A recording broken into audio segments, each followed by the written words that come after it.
Hi, now we're going to look at part two, and here in part two we're going to review intelligence, measuring intelligence, range of intelligence, and emotional intelligence. Now to begin, Wendy has Williams syndrome. Williams syndrome is a genetic birth disorder that affects about 1 in 20,000 births. A combination of expressive verbal skills, extremely low IQ, and limited spatial motor control. Now, Wendy has a rich vocabulary. She enjoys telling stories. She has an IQ of 49, cannot read or print words beyond grade 1. Now, cases such as Wendy's cast doubt on general categorizations of intelligence and verbal ability. How do we measure intelligence? We have so many examples of intelligence in so many different ways. Perhaps you're familiar with the person Kim Peeks. If you ever watched the movie, what was it called? Dustin Hoffman and Tom Cruise. And Tom Cruise has a brother who has autism. And it's basically a story about Kim Peeks. And Kim Peeks was a remarkable person. Yes, quite disabled, wasn't able to look after himself, needed his father to look after him for his entire life. But he remembered everything he ever read. He had a remarkable and prodigious memory and was traveling the world demonstrating what he was able to do. His brain was unique in terms of its capacity. He was able to read a textbook or a book, any book, left eye reading the left page, right eye reading the right page. So he had tons of knowledge. You could ask him a question about anything. Literally, history, the telephone book, roads in the United States, just about anything, and he could respond. But he couldn't look after himself. So what is intelligence? Well, let's explore what is intelligence that might be different than what we imagined it to be, or at least a more clear understanding. So by definition, intelligence is an individual's ability to understand complex ideas, to adapt effectively to the environment, to learn from experience, to engage in various forms of reasoning, and to overcome obstacles by taking thought. Okay, that's big, but it gives us a wide berth for what might intelligence be and how might we be able to use it. Now, different researchers have looked at what is intelligence, and we're going to just do a quick overview.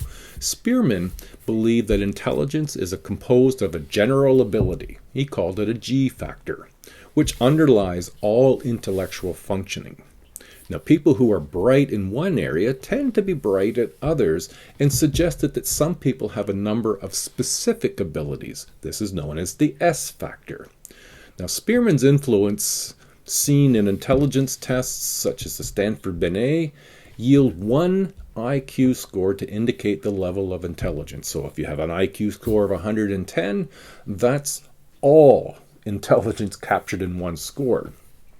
And that's what the Stanford-Binet score basically was. Now, Thurstone, he points to 7 primary mental abilities. Now, these were verbal comprehension, numerical ability, spatial relations, perceptual speed, word fluency, memory, and reasoning, which singularly or in combination are involved in an intellectual activity. So he sort of divided intelligence into 7 categories, unlike Spearman, who really just had 2, general and specific. So Thurston believed that a single IQ score obscured more than it revealed. They suggested that a profile showing relative strengths and weaknesses on the 7 primary abilities would provide a more accurate picture of a person's mental ability.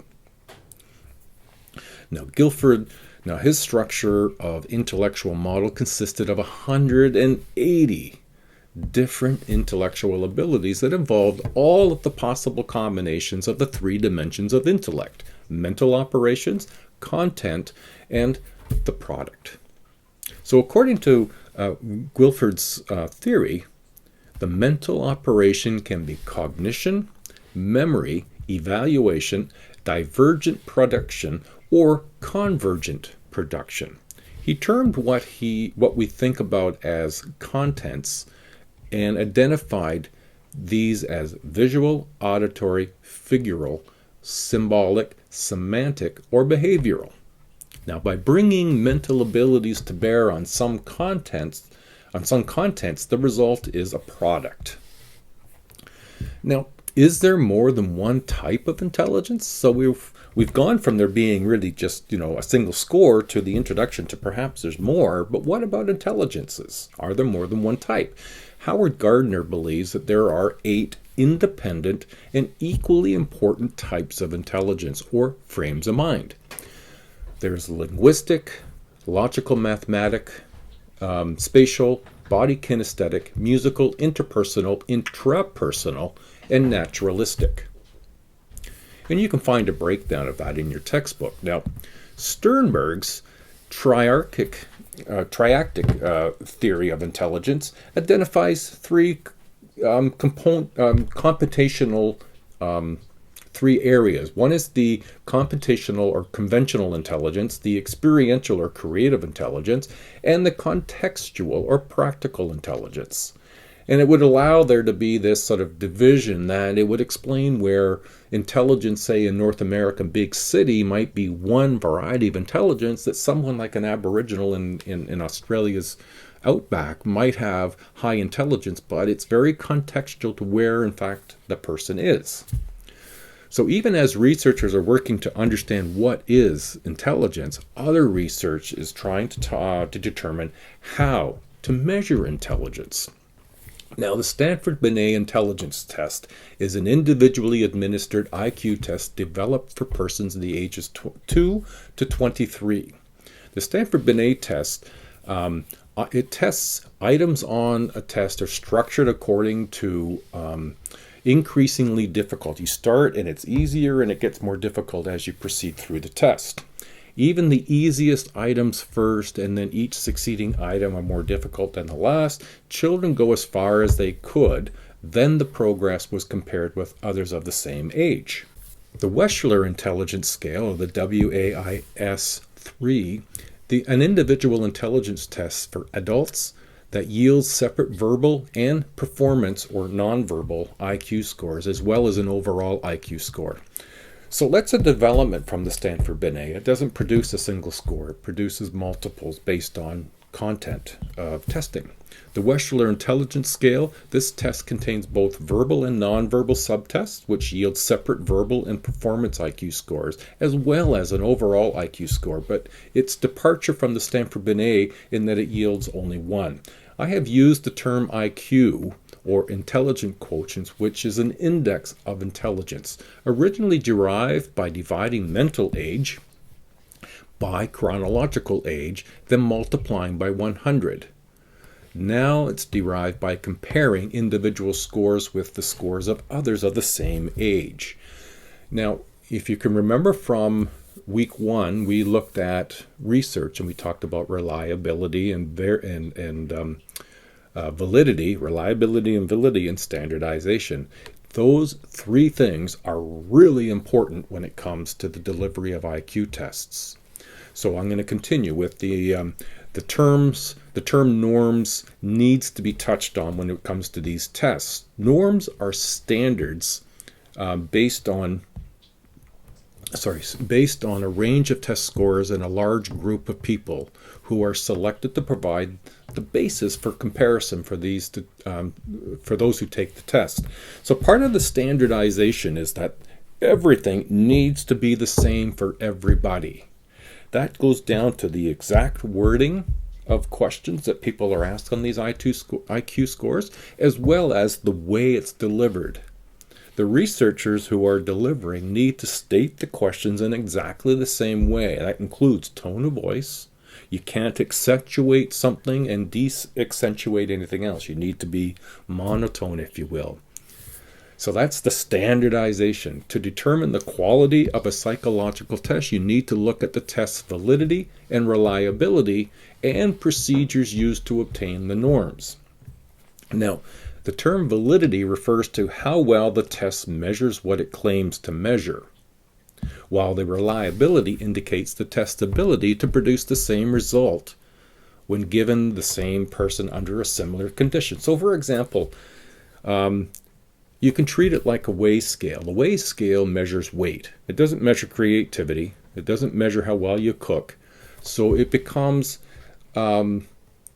valid in that a weigh scale only measures weight.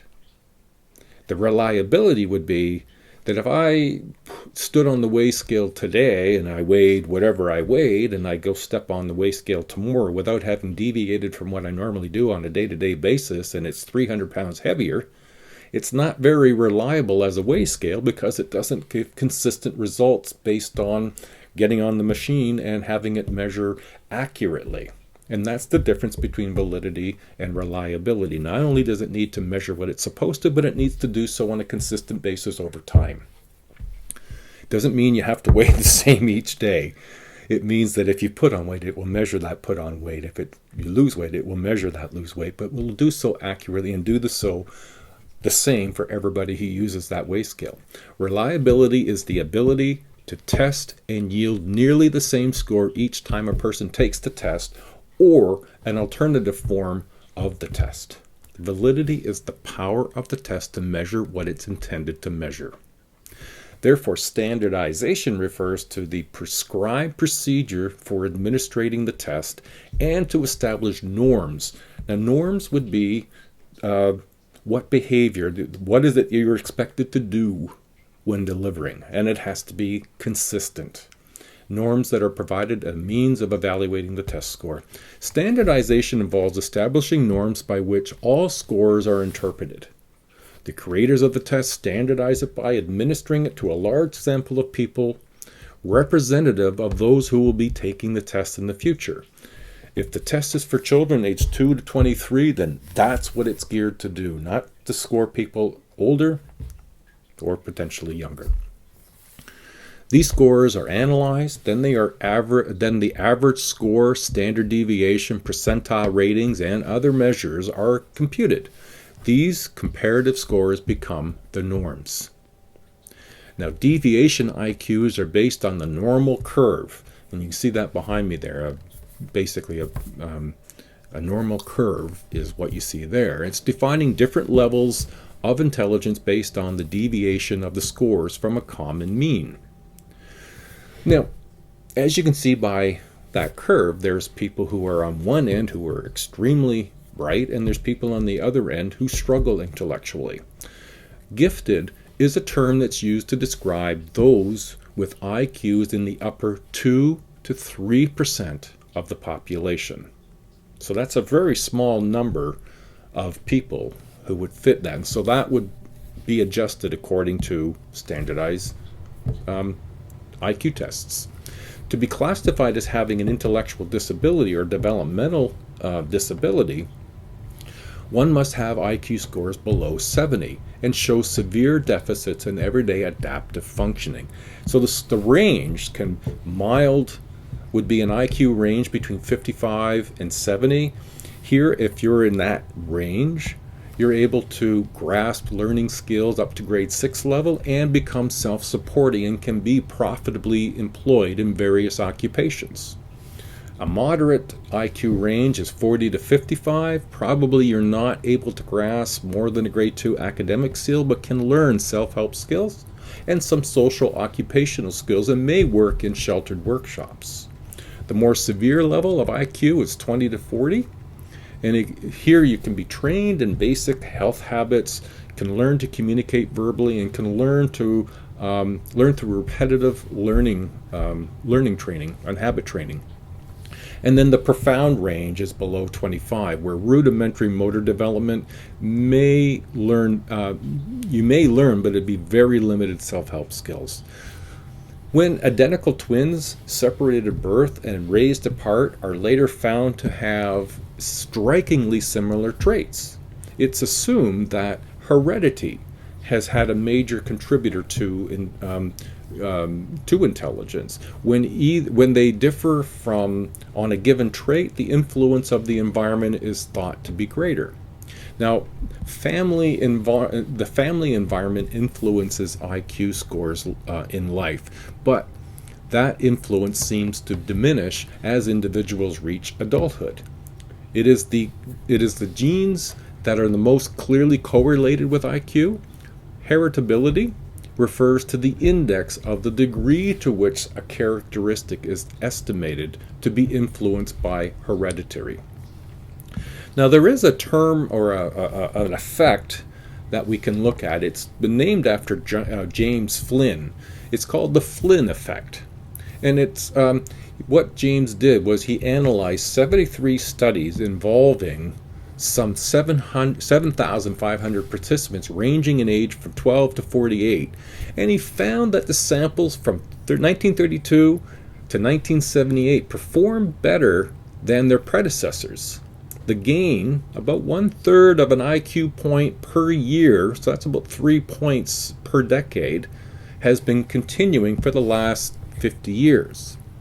IQ in industrial nations is currently 15 IQ points, or more than a standard deviation, higher than 50 years ago.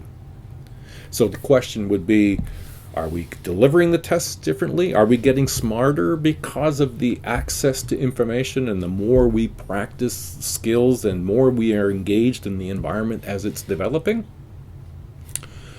Last but not least is a relatively new concept, and to some, and more important than IQ, is EQ, or emotional intelligence. Now, as to whether it's more important than IQ, IQ will give you a static number that will give you some degree of awareness of what you can and cannot do intellectually. Emotional IQ, well, this is the ability to apply knowledge about emotions to everyday life. And when it comes to employment, employers will often indicate, I don't care how smart you are, but I care that you can manage yourself within groups and within people. That management of yourself, doing effective conflict management, effective management of one's emotions, is something that employers can't teach. But it is something they would like people to have, so that those issues of conflict within the workplace don't become profound. Now, although research shows that emotional intelligence is unrelated to IQ, it is correlated with both academics and social success. That would make sense. Emotional intelligence involves the awareness of emotions, recognizing and acknowledging feelings, and ability to manage these emotions, expressing them in appropriate manners, and self-motivation, that is, strength of emotional self-control, and pursue worthy goals, and persist in tasks. Now, if you look at that definition, that's a comprehensive, being able to recognize and acknowledge feelings. That's not something everybody does successfully. And if you can't do that, then chances are your ability to manage those emotions, express them in appropriate manners, isn't likely very strong. And if those two things exist, then the self-motivation, that is to say, the ability to stay controlled and focused on goals that are worthy, are made more difficult, because you would be, unable to deal with setting the stage to do work if emotional expression wasn't being managed very well. So this becomes a very important one, and one that requires an awful lot of attention and practice. So there we have completed Chapter 3 on cognition, language, and intelligence. So carry on the good effort. We'll see you next week. And I hope that you're enjoying the course, and I hope that your semester is unwinding as anticipated. All right, everyone. Thank you, and good luck.